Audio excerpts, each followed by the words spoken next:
Anti-radikalisme atau penolakan terhadap radikalisme.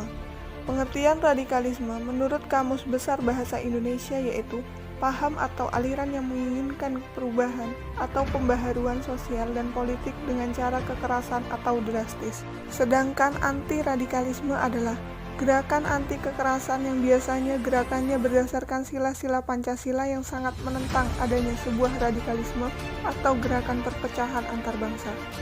Radikalisme dapat berkembang karena adanya pemikiran bahwa segala sesuatunya harus dikembalikan ke agama walaupun dengan cara yang kaku dan menggunakan kekerasan. Faktor-faktor penyebab munculnya radikalisme. Yang pertama, faktor sosial politik. Yang kedua, faktor emosi keagamaan. Yang ketiga, faktor kultural. Dan yang keempat, faktor kebijakan pemerintah.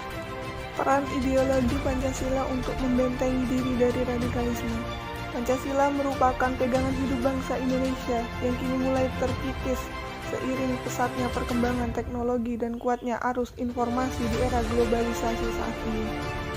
Pancasila mengandung nilai-nilai luhur yang bersifat fleksibel terhadap perkembangan zaman, namun tetap memiliki ciri khas tersendiri.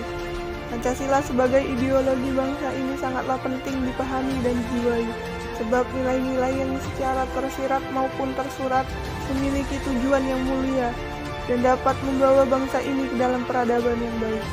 Ketika kita mampu menjiwai Pancasila, tidak perlu takut dengan paham radikal dan liberal yang meracuni pemikiran kita. Sebab Pancasila telah merumuskan nilainya sendiri mengenai mau dibawa kemana bangsa ini ke depannya. Upaya mencegah radikalisme.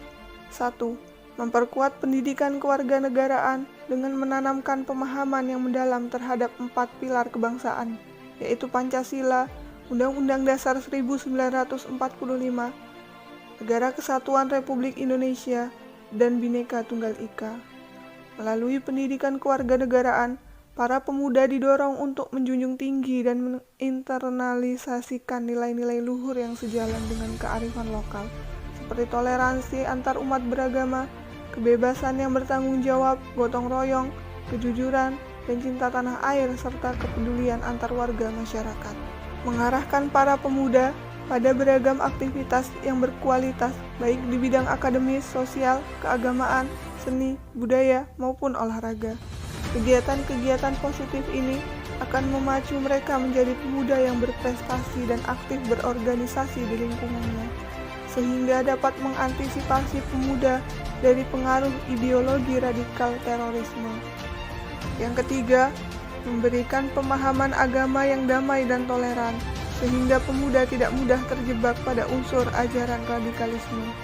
Yang keempat, memberikan keteladanan kepada pemuda, sebab tanpa adanya keteladanan dari para penyelenggara negara, tokoh agama, serta tokoh masyarakat, maka upaya yang dilakukan akan sia-sia.